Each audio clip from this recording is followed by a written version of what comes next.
इरफान भाई, मामू अदील दी कॉल आई है। वो कह रहा है मैं शाम ਨੂੰ ਇੱਥੇ ਪਹੁੰਚ ਰਿਹਾ। यार ये कोई वक्त है आउंदा। वैसे महंगाई का तूफान है ते उत्तों मेहमानदारी मैनू बिल्कुल ही पसंद नहीं।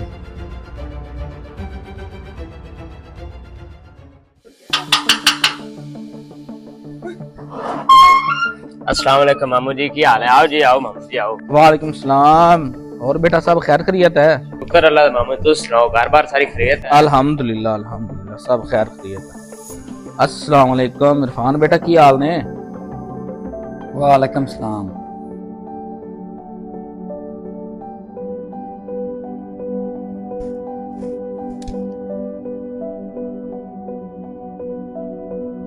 इरफान बेटा खैर तो है, तेरा चेहरा उतरा उतरा लग रहा मैनू। नहीं नहीं मामू जी, ऐसी कोई गल नहीं। आजकल जिम्मेदारियां बढ़ गई ने, खुद का गुजारा होना बड़ा मुश्किल हो गया है। उत्तों जी मेहमान नवाजी ना वो होर मुश्किल हो गई है।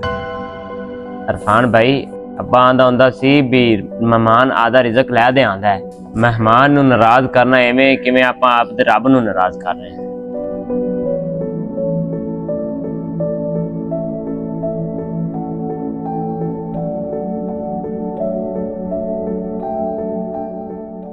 इरफान भाई सुना कल थोड़े मामू अदील आए सन? हाँ हाँ यार आए तो सन, लेकिन ये नहीं सोचते अगले बंदे की हालात चल रहे हैं। हर हफ्ते ही आए ने मुंह चुक के। इरफान भाई मेहमान आवन ते नाराज नहीं होईदा। अल्लाह ताला ने कुरान दे विच इरशाद फरमाया है, जिन्ना मफहूम ये है कि तुसी इब्राहीम अलैहिस्सलाम दी मेहमानां दी खबर नहीं सुनी जदों उन्हां दे कोल आए सन ते उन्हां ने उन्हां दे कहण तो बगैर उन्हां दे सामने भुन्ना होया बछड़ा पेश कीता सी। ते सूरत ज़ारियात आयत नंबर 24 ते 26 दा मफहूम ही ये है, जेड़े मेहमान नवाजी है ना वो ईमान दी अलामत है। जदों मेहमान आंदा है ना वो रहमत ते बरकत दे नाल नाल सुकून भी लैके आंदा है, वो सुकून जिंदी आपां नू जरूरत हुंदी है।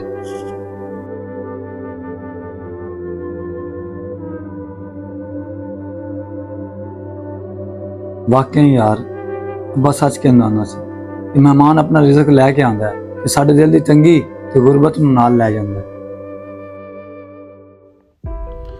मेरे दोस्तों, ये वीडियो उन्हां लोगों वास्ते है ਜਿਹੜੇ ਮਹਿਮਾਨ ਦੀ ਆਮਦ ਤੇ ਮੂੰਹ ਬਣਾ ਲੈਂਦੇ ਨੇ। ਯਾਦ ਰੱਖੋ, ਮਹਿਮਾਨ ਕਦੇ ਵੀ ਖਾਲੀ ਹੱਥ ਨਹੀਂ ਆਂਦਾ। ਉਹ ਆਦਾ ਰਿਜ਼ਕ, ਆਦੀ ਦੁਆ ਤੇ ਅੱਲਾ ਦੀ ਬਰਕਤ ਨਾਲ ਲੈ ਕੇ ਆਂਦਾ ਹੈ।